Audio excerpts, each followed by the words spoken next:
everybody back to the Dreamers in the Discipline. It's your girl Ashley Everything, and I have India Monae with me. She is what is she? She's a fashion celebrity stylist. A celebrity stylist. She has her own fashion boutique owner. She's now a real estate investor, Airbnb educator, boss lady. We're in Atlanta, Georgia. India, introduce yourself. I'm India Monae. I think you did it. You did it. Stylist turned investor turned investment educator. So I teach Black millennials how to invest in real estate, how to get their credit where it needs to be, how to flip their money, and how to create wealth and generational wealth for all of our families. So that's pretty much it. And you're from Youngstown, Ohio. The hood. How is Youngstown? The hood, girl. It's the hood. I love it. I love it. It's very small. Very small. It's a football city. If anybody ever say anything about Youngstown, it's either like, I know Youngstown because of the drugs, the drug dealing, or because of the football. Those are the two things that people always say about, I used to push weight in Youngstown. Or, my boy went to school in Youngstown for football. So it's just, it's a very small place. Not much to do at all.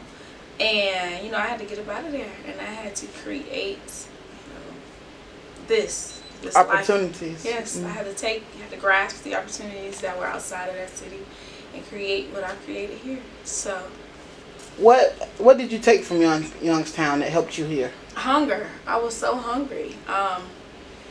That's what helped me here. I mean, I left there and I had, you gotta eat, you gotta make it. You don't have those opportunities there. So I'm not gonna go to another city just to fail and come back home. I couldn't do that. You know what I mean? So I was hungry. It gave me resilience. It gave me that thirst for more, that hunger for more, and it just it gave me all the drive and ambition that I think has turned into what it is today. How about fashion? How did that influence your fashion? My fashion influence comes from my family. My whole family is fly. Like, my grandma would be like, those sheets Ralph Lauren. Like, she want her sheets to be Ralph Lauren. Like, so my mother has a degree in fashion merchandising. My aunt has a degree in fashion. My other aunt she's a store manager, retail store manager, and has been there for 21 years. And so that's just kind of where that comes from. I came to school, a lot of people don't know this, but I came to school for engineering.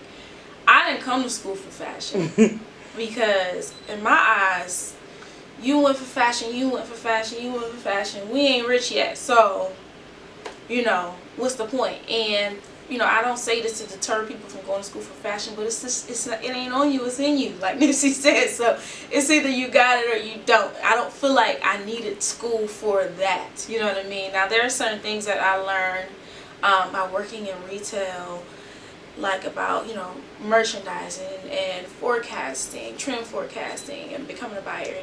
Certain things, like I was just blessed to be on this crazy path of just trying to be stable and pay my bills every month. And those jobs I didn't know were leading me to where I am now. And so I was able to have that retail experience because I had to pay my rent in college, right? I didn't know that I was going to become an expert buyer because I worked at Nordstrom or, other retail stores. Yeah, so, I didn't know that I would take all of these skills, I would attain all of these skills mixed with, just natural innate talent. I'm not really, people like to say, I love your passion for fashion. Sadly, I make people upset when I say I don't have a passion for fashion. I just don't. Like I said, it comes natural. Even my dad's side, same way. Love clothes, and it kind of just comes natural to me, which is a blessing. But my passion is helping. My passion is, putting people in a position to own and to invest their money and to make more money. And so that's where I am now. But that was a very long journey to where I got there. And that really started when I got hit by that drunk driver. Were you asking questions before? You can go. Just keep going? Yeah, how did that impact you? So, because in all honesty, go ahead. Because in all honesty, this idea kind of, you was the first person I asked. I think it was like in 2013. Can I interview you? Really? Because when I just noticed the transition in you from the accident. You didn't post about the accident that much. You just started to transform in a way. It wasn't a lot of sad stories or not about your pain or the drunk driver. It was just, well, I'm gonna move on to something else. I might not can't wear heels, but we're gonna do this. And so, how did that?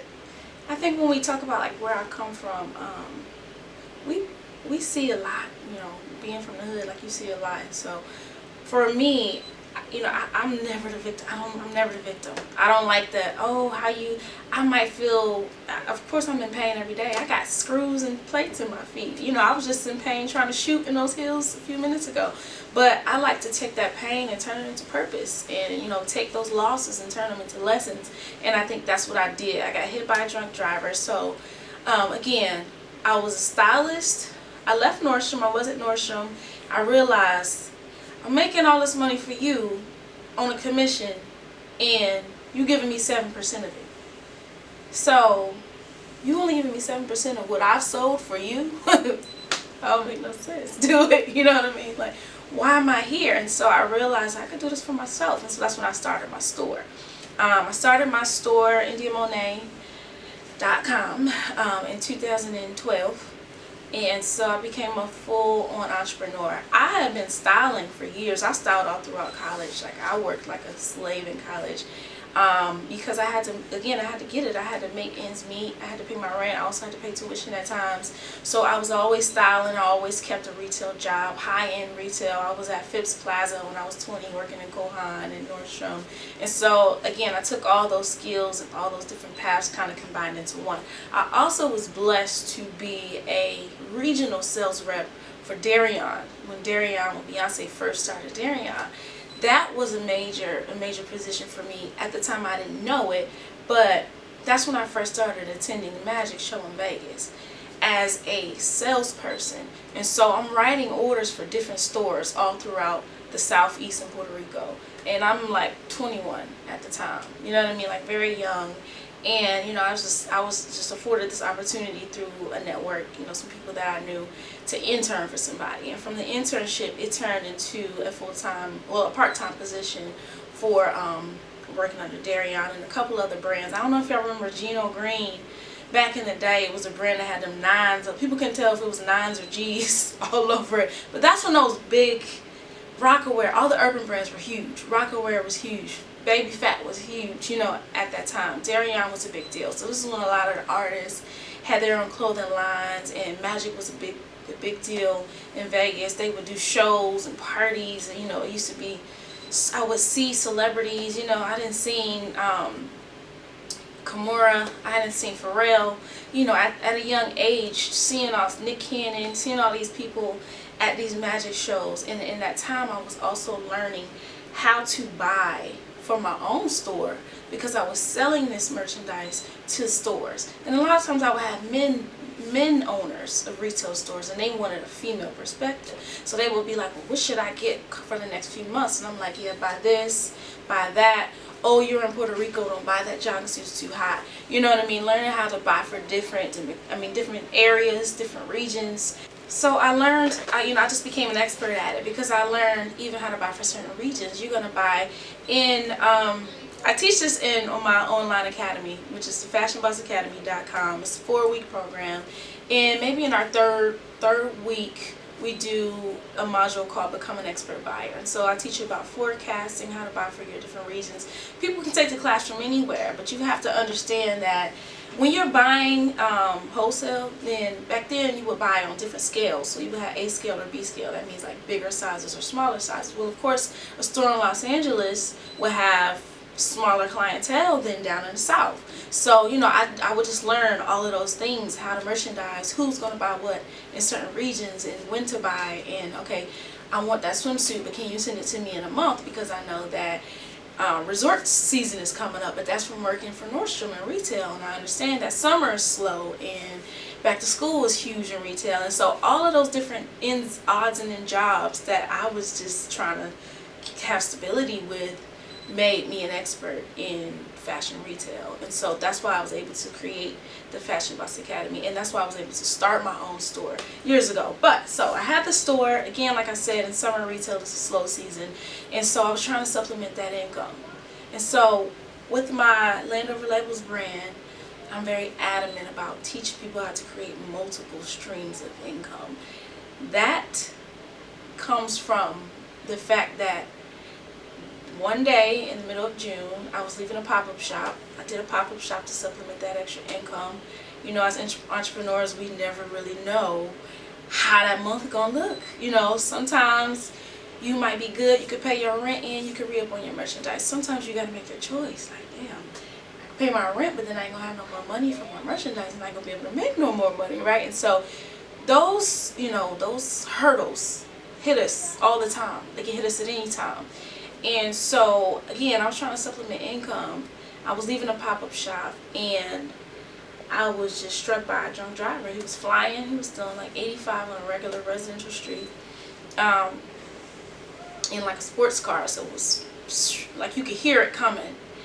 And the way that he hit us was on my side. And so the car went up into a sidewalk, and it actually went into a patio of a restaurant and hit one of the waitresses. So my car hit her. She broke 3 ribs.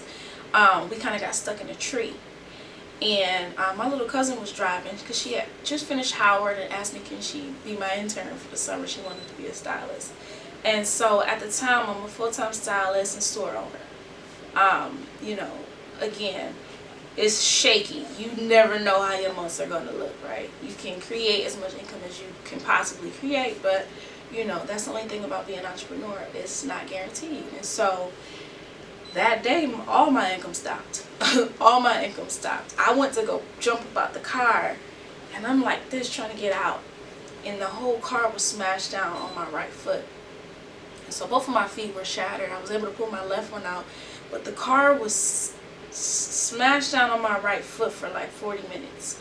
And it took like the firefighters, the paramedics, the police, even some pedestrians, all trying to help each other. They came together and were trying to get this car off. You know, they cut the door off. They cut another big fender off. They cut this off.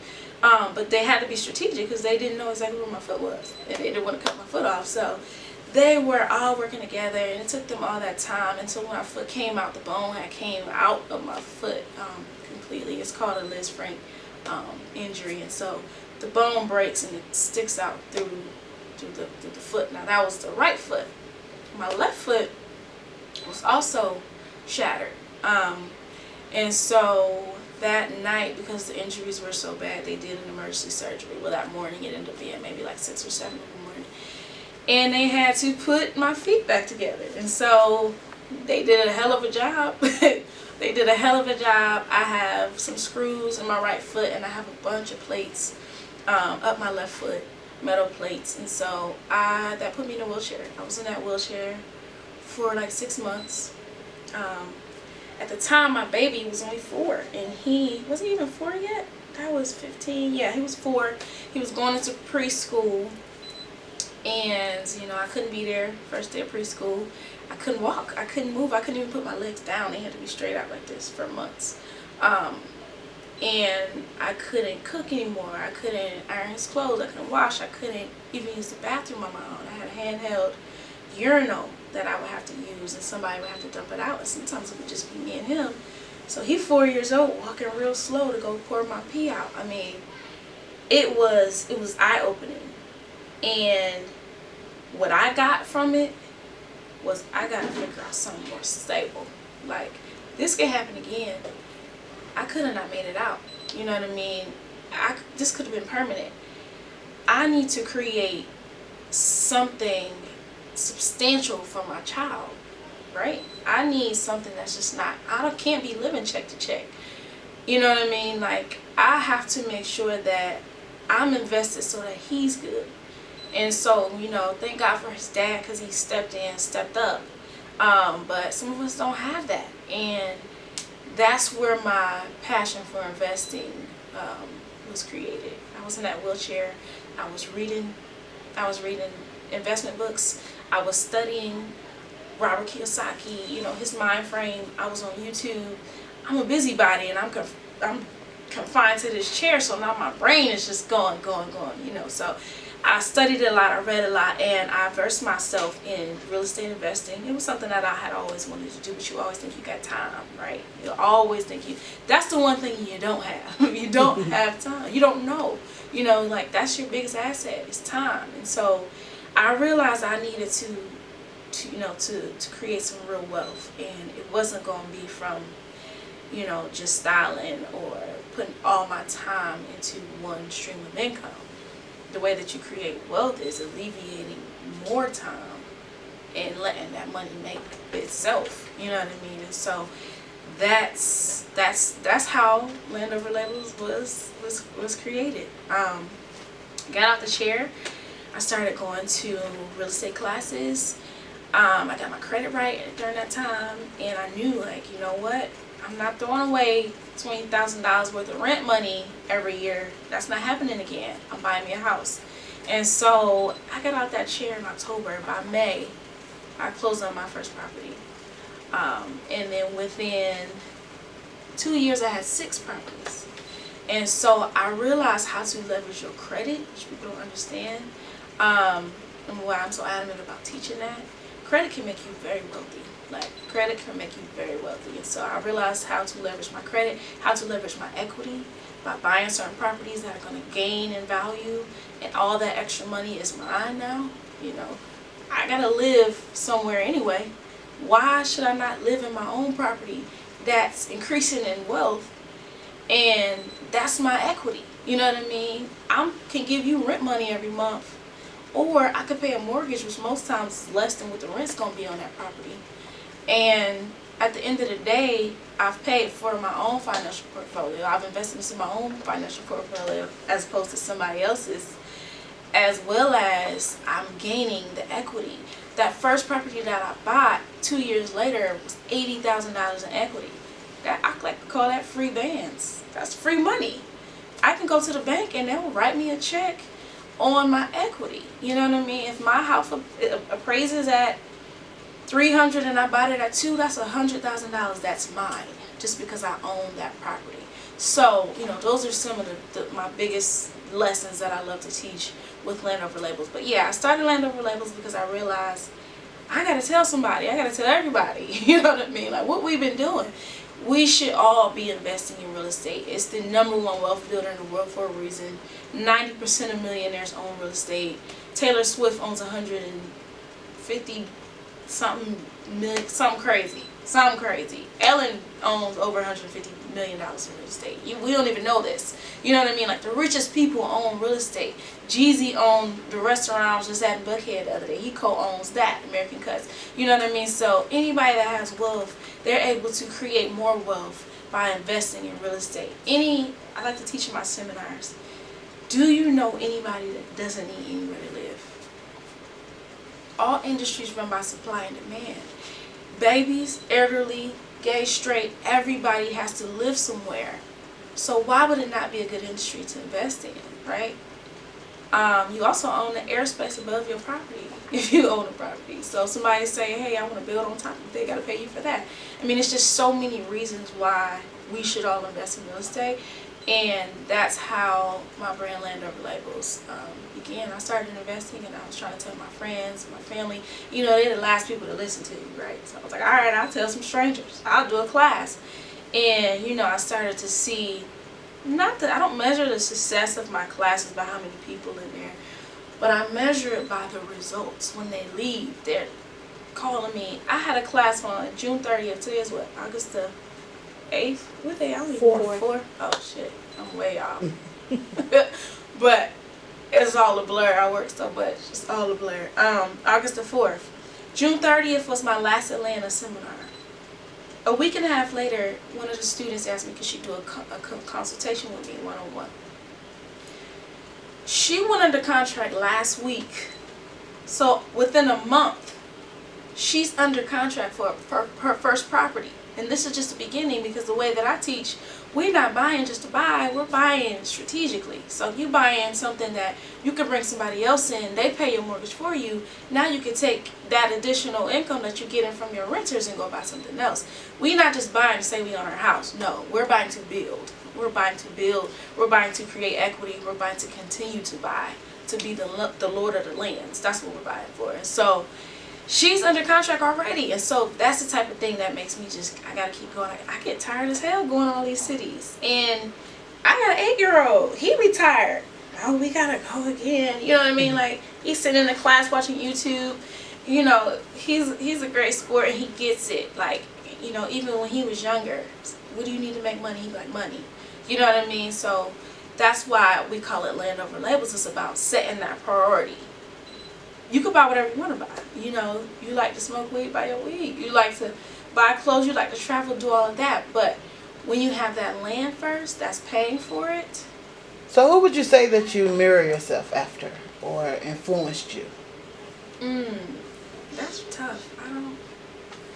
I was influenced by my upbringing, by my family, and really wanting them to be good. That's where my motivation comes from. There's no particular person that I would say I mirror myself behind. As far as investing, I did a lot of watching Jay Morrison, who's from New Jersey, and I feel like there's a lot of similarities from the hood. He made it out. He decided to start investing, and I used to watch him a lot, especially when I was in that chair.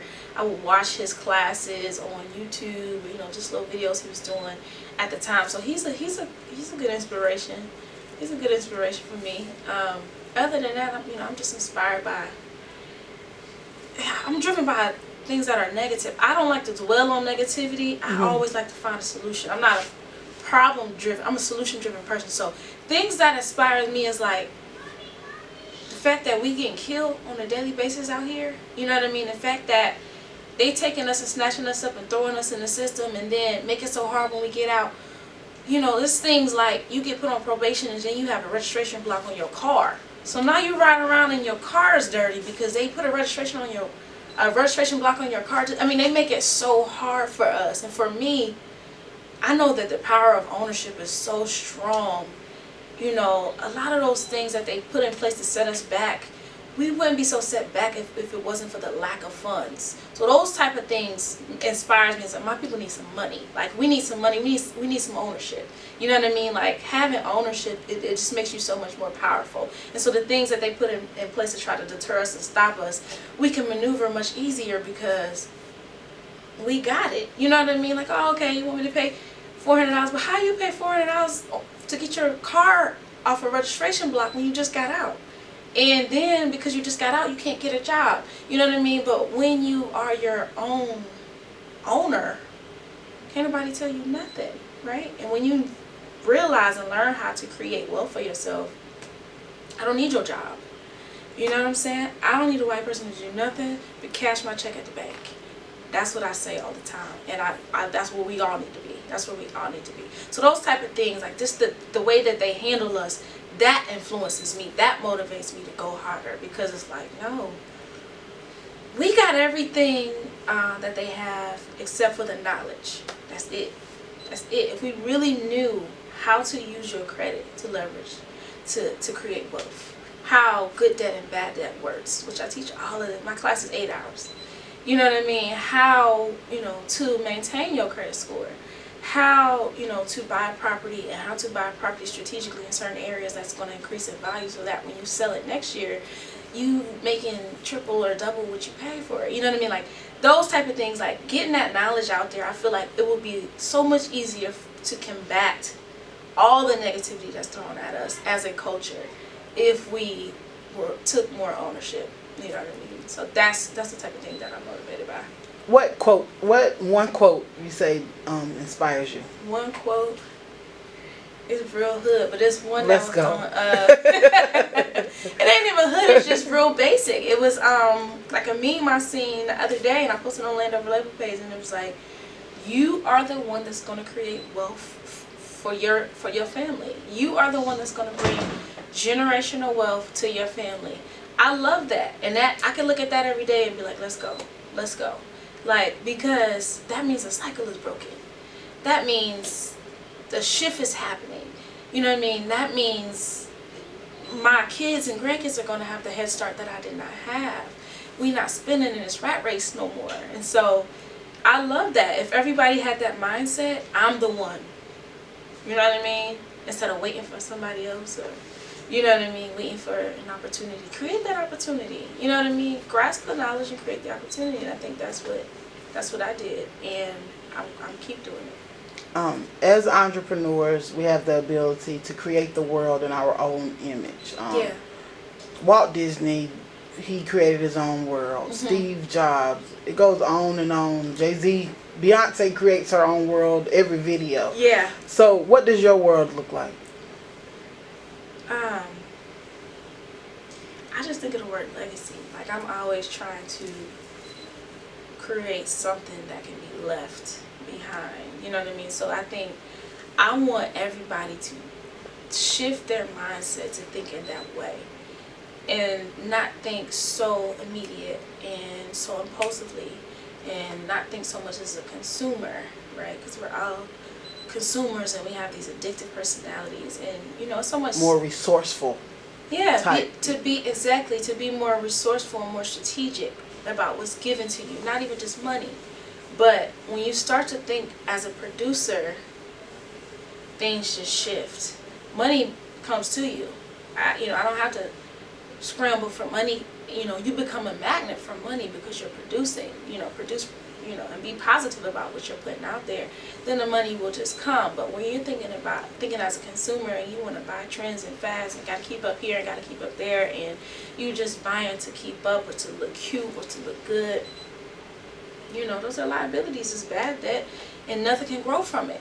So, when you shift your mindset to where everything that I purchase, maybe not everything, but, I'm going to purchase things that are going to create wealth, that are going to grow. You know what I mean? I'm going to invest in things that are going to grow. And I want us all, that's what I want our whole world. Can I say black people? Mm-hmm. Our world to look like. You know what I mean? Like, I want us to think in the terms of producers. We are the most creative. We are the most athletic. We are resourceful.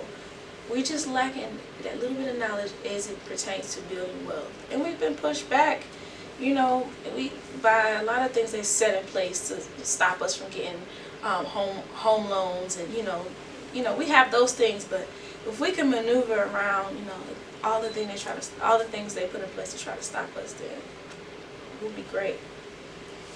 I really enjoyed talking to you and just listening to you. Fashion is secondary. For you, because that's not your focus, I ain't and even just said nothing about it, yeah. But just from the outside looking in, I think people would they assume, just, she's a fashion lover, and I'm like, not no, really.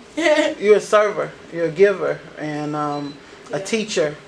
Because I learned a lot from your interview, and thank you for educating us today. No problem. Talking to us today, and I totally wish you the best. I will continue to follow you and listen to you. Thank you. Is there anything else you want to leave us with? No. Follow Landover Labels _ at Landover Labels _ on Instagram. Make sure you come to a seminar. What Fifi trying to say? Money Olympics.